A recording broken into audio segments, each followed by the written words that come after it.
Hey there fellow YouTubers, Mark here, and today we're here in London, England, and actually VidCon in London was actually held right behind me at the Excel Center. And I was actually there and went to a lot of the panels and went to a lot of the discussions and stuff like that. I noticed there was a lot of kind of jargon buzzwords that came up again and again and again, and how people were talking about it, how the industry people were talking about it and things like that. It was like, oh well yes, of course everyone knows what CTR is and everyone knows what an impression is. And it kind of made people, like I saw, it made some of the YouTubers kind of uncomfortable because like, I don't know what CTR is. I don't know what view velocity is. What are these things? And people are maybe a little scared to raise their hand and ask. So here are 6 vocabulary terms or YouTuber terms that you should know if you're a YouTuber, if you're going to go to a VidCon or any kind of YouTube conference to learn more about video and to help improve your videos, okay? So first things first, the big one you'll hear is a lot is impressions. If you're not sure what an impression is every time your video shows up on a page.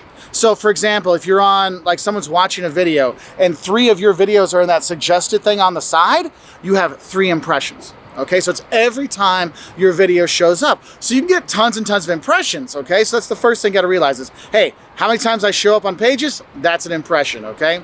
Second thing you're gonna hear is CTR, or click-through rate. So remember those impressions? Now we're gonna look at the percentage of people or the percentage of clicks that those impressions get, okay? So if I have 100 impressions and I have a 5% click-through rate, then I actually got 5 views. And if you have like a 20% click-through rate on 1,000 impressions, that would be 200 views. And the thing is, they use this to see is how effective are your thumbnails, your titles and stuff like that. How successful are you in enticing people to click? So you're trying to get them to click through to the next video, okay? And the thing is, the click-through rate, usually what they'll say is like, oh, 5% or better is really good. The thing is, it really depends on the number of impressions you had, like I showed you the math. So yeah, if you only got a 3% click-through rate, but you get 1 million impressions, well, it's a lot better than a 50% click-through rate with 1,000 impressions, okay? So think about those things. And the thing is, you know, I just said about like the views you get. The thing is, the next thing you need to realize, the next kind of buzzword is watch time, or maybe you say session time.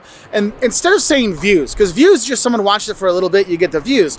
YouTube wants watch time. They want people sitting in front of the computer, in front of the TV, on their phone, watching YouTube as much as they can. And so they actually measure the minutes watched, not just the views. So actually their default for like, how am I doing, is actually watch time. Okay, that's gonna be their most important thing. So how many minutes are getting watched of your content? Another thing you're gonna hear a lot is the algorithm. Now, if you're a YouTuber, you've probably heard of the algorithm, but just in case, the algorithm is all the little metrics, all the little data points that YouTube and Google and all these people kind of curate and collect in order to see which videos are doing better than others, so they know which ones to recommend.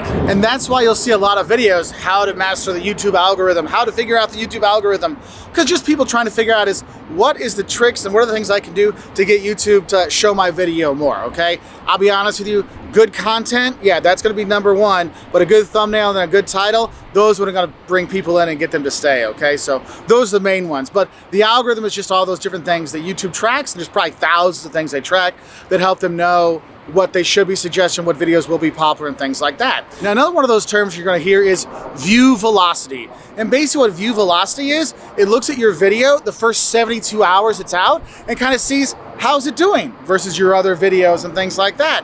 And what that does, it kind of tells them the first 72 hours are kind of an indication of kind of long-term success. And they'll say, oh, this one is doing better over its first 72 hours. So we might want to promote it more. Oh, this one's doing worse than it. And so we're going to put it in the death spiral going down. And so you have to look at these things and realize like, hey, I really need to promote my video and get as many watches as I can in those first 72 hours because it will have a big effect long-term. Now the thing is, eventually maybe your videos can come back and like have evergreen content. That's content that's always popular, not just a topical thing. That can happen, but YouTube does like to talk about this view velocity, so do have a heads up for that. See how your videos are doing, and if you see that some are doing better than others, what did you do to make that video work well? And let's do that again. And then the 6th term I want to talk about is engagement. Now engagement, no, we're not getting married, though as a YouTuber, I'm sure sometimes you feel like you're married to YouTube and stuff like that.